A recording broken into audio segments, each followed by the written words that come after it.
প্রিয় দর্শক, আগামীকাল শুক্রবার বাংলাদেশে নতুন আরেকটা রাজনৈতিক দলের জন্ম হতে যাচ্ছে। মানে বহুল আলোচিত, বহুল প্রত্যাশিত এই নতুন দলটি হবে তারুণ্য নির্ভর। মানে আসলে বলতে গেলে তারুণ্য নির্ভর নয়, বরং বলতে পারেন এটা তরুণদেরই দল। এই হাসিনা সরকার বিরোধী যে আন্দোলনটা হয়েছে এই দেশে, যে আন্দোলনে, যে গণ আন্দোলনের কারণে হাসিনা সরকার সমূলে উৎপাটিত হয়েছে দেশ থেকে, সেই আন্দোলনের মূল নেতৃত্বের দাবিদার এই বৈষম্য বিরোধী ছাত্র আন্দোলন এবং তারপর জন্ম নেওয়া জাতীয় নাগরিক কমিটি, এই দুইটার সমন্বয়ে এই দলটা গঠিত হচ্ছে। এই দুটো সংগঠনের নেতাদের সমন্বয়ে এই দলটা গঠিত হতে যাচ্ছে। শুক্রবার দিন জাতীয় সংসদ চত্বরে তারা নতুন দলের নাম ঘোষণা করবে, আনুষ্ঠানিক ঘোষণা করবে এবং সেখানে নতুন দলের কমিটি ঘোষণা করবে। এর মধ্যে বিভিন্ন পত্রিকায় আমরা কমিটির বিভিন্ন নাম সম্পর্কে একটা ধারণা পেয়েছি। যে ধারণাটা আমার কাছে সবচেয়ে অথেন্টিক মনে হয়েছে, গ্রহণযোগ্য মনে হয়েছে, সেরকম একটা নিউজ ছাপা হয়েছে, রিপোর্ট ছাপা হয়েছে দৈনিক প্রথম আলোতে। তারা লিখেছেন, তরুণদের দলের নাম জাতীয় নাগরিক পার্টি, শীর্ষ 7 পদের নাম চূড়ান্ত। এই হলো প্রথম আলোর রিপোর্ট। তো এই রিপোর্টে ওনারা শীর্ষ 7 পদের নামগুলিও প্রকাশ করেছেন।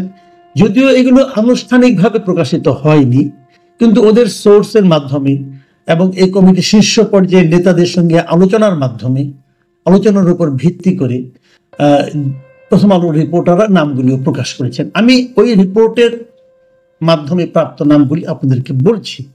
দলটির আহ্বায়ক হবে নাহিদ ইসলাম, সদস্য সচিব পদে আছে আখতার হোসেন, এই দুজনের নাম চূড়ান্ত হয়েছে। এছাড়া প্রধান সমন্বয়কারী হবেন নাসিরউদ্দিন পাটোয়ারি, সামান্থা শারমিন হবেন জ্যেষ্ঠ যুগ্ম আহ্বায়ক, হাসনাত আবদুল্লাহ হবেন দক্ষিণাঞ্চলের মুখ্য সংগঠক, সার্জিস আলম উত্তরাঞ্চলের মুখ্য সংগঠক, আব্দুল হান্নান মাসউদ হবেন যুগ্ম সমন্বয়ক, সালেউদ্দিন সিফাতকে দেওয়া হয়েছে দপ্তর সম্পাদক। এগুলো চূড়ান্ত করা হয়েছে, বাকিগুলো এখনো চূড়ান্ত কিছু হয়নি।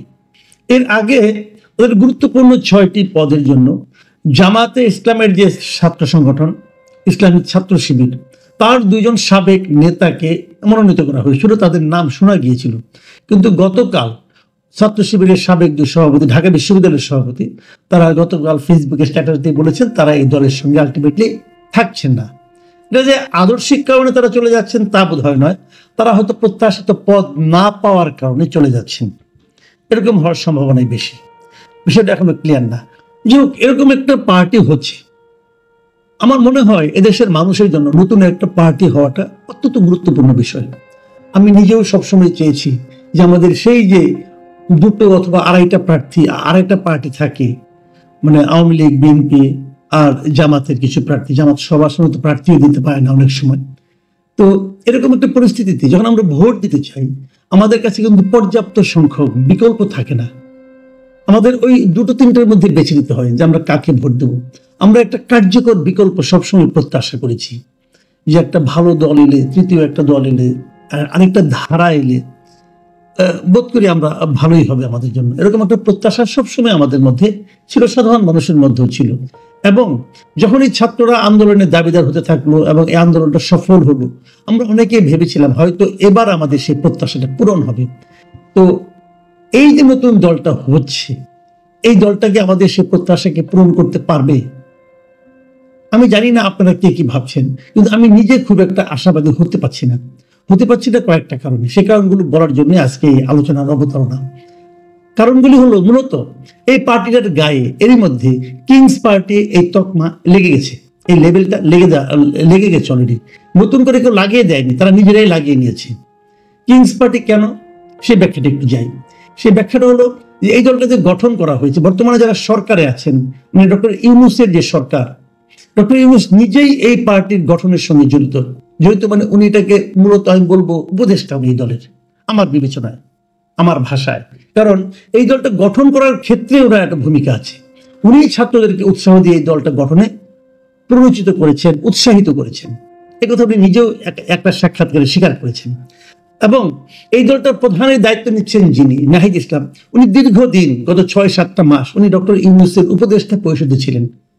তার মানে ডক্টর ইউনূসের একজন উপদেষ্টা এসে এই দলটার মূল দায়িত্বে আসছেন এবং ডক্টর ইউনূস তাকে যেভাবে উষ্ণ আলিঙ্গনের মাধ্যমে উপদেষ্টা পরিষদ থেকে এখানে পাঠিয়েছেন, আমি বলবো পাঠিয়েছেন, উনি পদত্যাগ করে এসেছেন আমি তা বলবো না, কারণ পদত্যাগ করার পর কাউকে এইভাবে কেউ উষ্ণ আলিঙ্গন কেউ করে না।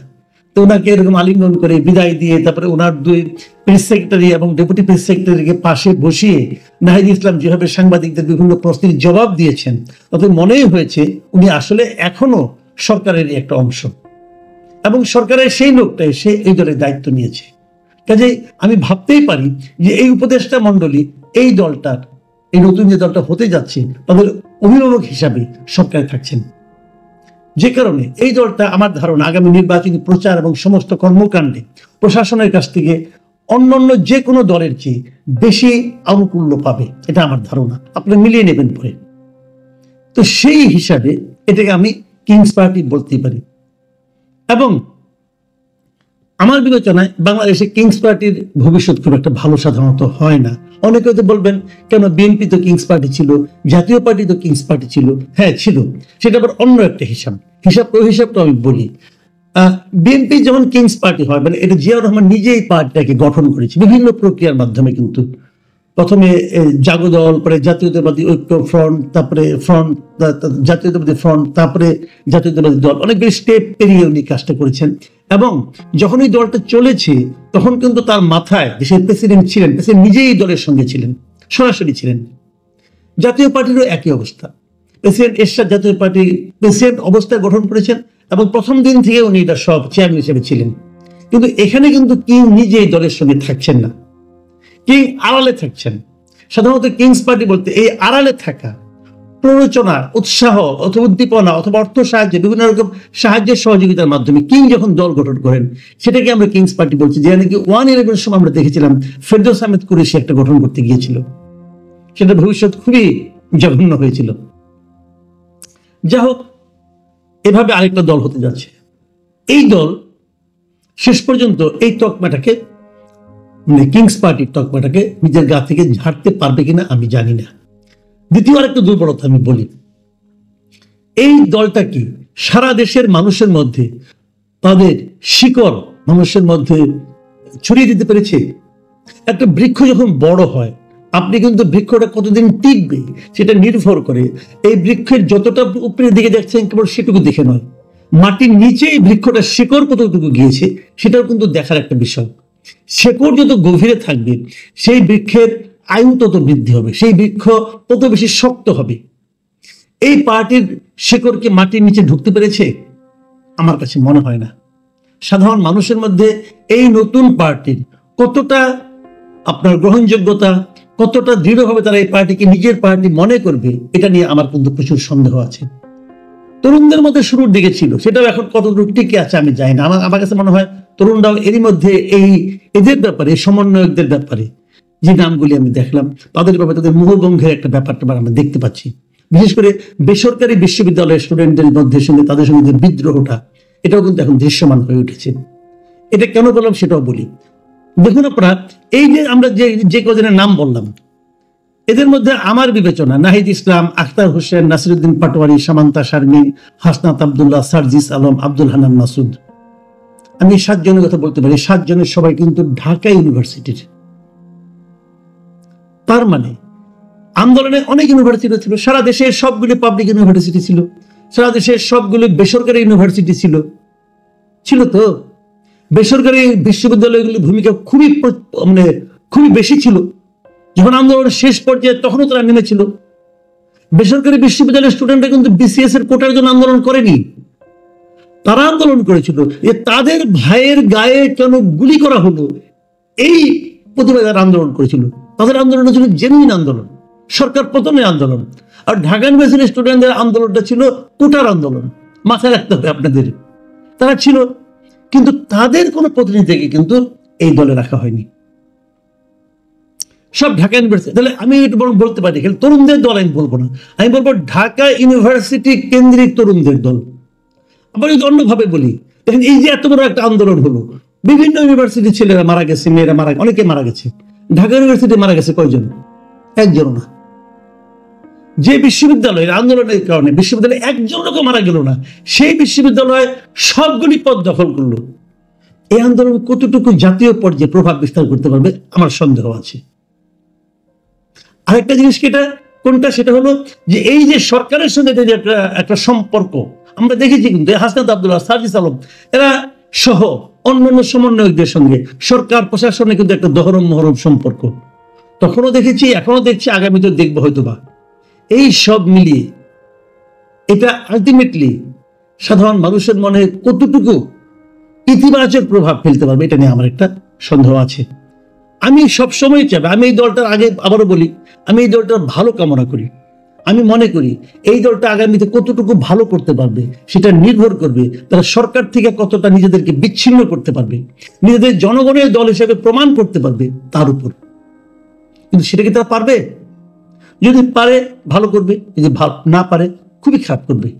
আমি মাঝখানে নাকি জরিপ করেছিলাম, সেই জরিপে বলেছিলাম ছাত্রদের এই নতুন দল এই আসন্ন নির্বাচনে কোন অবস্থানে থাকবে।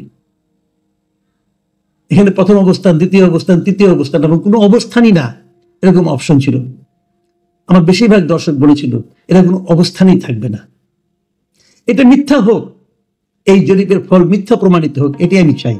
কারণ আমি এদেশে একটা গ্রহণযোগ্য তৃতীয় অথবা চতুর্থ অথবা ভালো একটা দল চাই, থাকলে পর মানুষের একটা অপশন থাকে। আর না হলে সে আগের গড্ডালিকা প্রবাহে আমাদেরকে বাধ্য হয়ে বেছে নিতে হবে।